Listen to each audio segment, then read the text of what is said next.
Assalamualaikum warahmatullahi wabarakatuh. Izin masuk, izin memperkenalkan diri. Nama saya Ananda Wulan Nurfitri Aurelia dengan 3 NIM terakhir 129 dari kelas D. Saya akan menjelaskan spektrofotometri UV visible.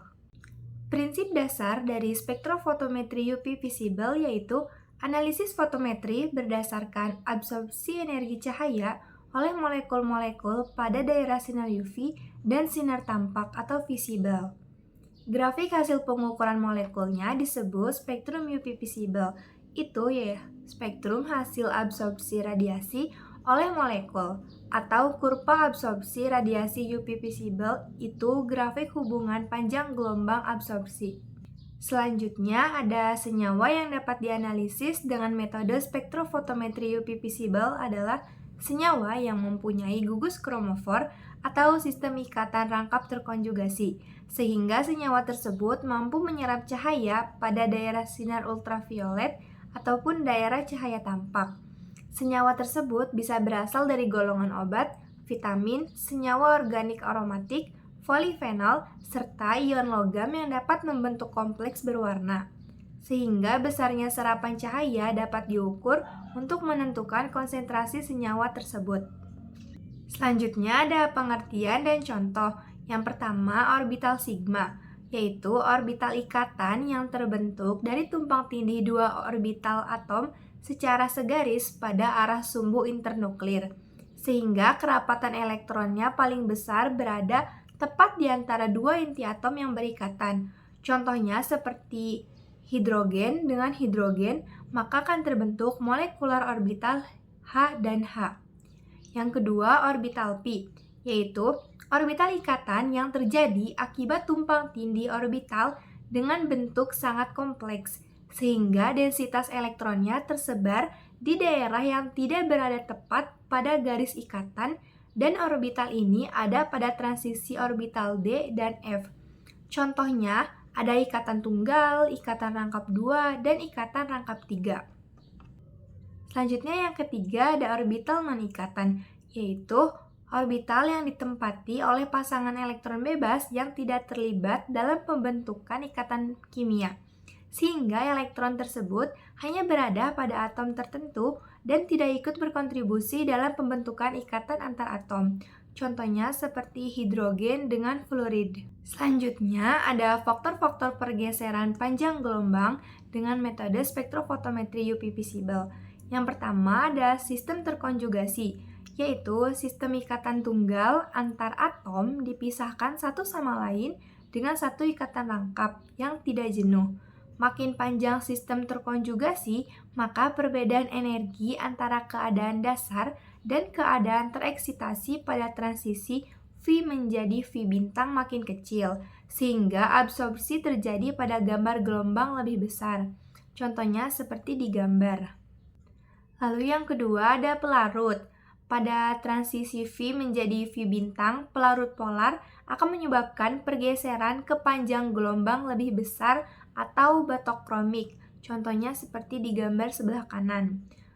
Lalu pada gambar sebelah kiri, ini itu ada transisi N menjadi V bintang, yang dimana pelarut polar ini akan menyebabkan pergeseran panjang gelombang ke arah yang lebih kecil atau disebut hypsokromik.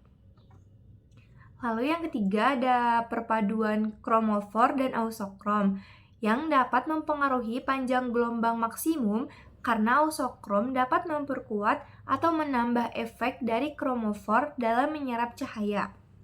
Sehingga sistem ikatan V makin luas dan energi transisinya makin kecil. Akibatnya puncak serapan bergeser ke arah panjang gelombang yang lebih besar atau disebut batok kromik. Contohnya seperti gambar tersebut, itu yang merah ada kromofor, yang biru ada ausokrom, dan itu ada efek batok kromiknya. Selanjutnya yang keempat ada lingkungan elektronik, yang dimana kondisi distribusi elektron di dalam molekul yang dipengaruhi oleh gugus-gugus kimia dan struktur molekul akan terjadi perubahan lingkungan elektronik. Ini dapat menggeser panjang gelombang maksimum karena energi transisi elektronnya juga akan ikut berubah. Contohnya seperti gambar berikut. Lalu di sini ada instrumentasi spektrofotometri UV visible. Di gambar ini tuh ada beberapa alat seperti ada detektor, kuvet yang berisi sampel, ada monokromator yang ada exit slide, dispersion device, entrance slit, dan source. Di sini saya akan menjelaskan satu persatu. Yang pertama ada detektor. Untuk mengukur intensitas cahaya setelah melewati sampel atau cahaya yang ditransmisikan. Fungsinya itu untuk mengubah energi cahaya menjadi sinyal listrik. Yang kedua, sampel yang disimpan pada kuvet yang terbuat dari kaca. Fungsinya itu agar cahaya dari monokromator dapat melewatinya. Yang ketiga, monokromator memecah cahaya dari sumber cahaya yang polikromatis menjadi panjang gelombang tunggal monokromatis sesuai kebutuhan analisis. Bagian exit slide dan entrance slide itu gunanya untuk mengontrol intensitas dan panjang gelombang cahaya yang akan keluar. Lalu yang keempat ada source untuk menghasilkan cahaya yang dibutuhkan untuk analisis. Selanjutnya ada prinsip analisis kualitatif dengan metode spektrofotometri visible, yaitu dengan mengidentifikasi keberadaan suatu zat berdasarkan spektrum serapan uniknya saat berinteraksi dengan cahaya UV atau tampak.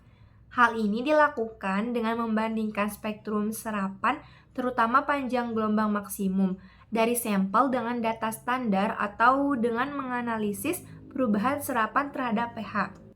Selanjutnya ada prinsip analisis kuantitatif menggunakan spektrofotometri UV visible, yaitu hubungan linear antara absorbansi cahaya oleh suatu zat dengan konsentrasinya, yang dijelaskan oleh hukum Bird-Lambert, yaitu analisis ini itu mengukur seberapa banyak cahaya UV atau tampak yang diserap oleh sampel, di mana semakin tinggi konsentrasi analitnya, maka akan semakin besar pula cahaya yang dapat diserap.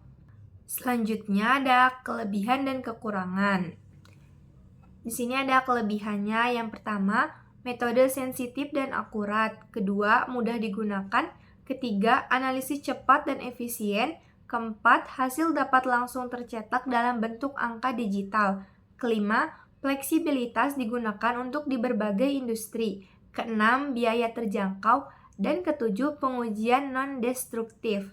Selanjutnya ada kekurangannya. Yang pertama, hanya bisa mengukur senyawa yang memiliki gugus kromofor atau ausokrom. Yang kedua, cocok untuk sampel dalam keadaan tunggal.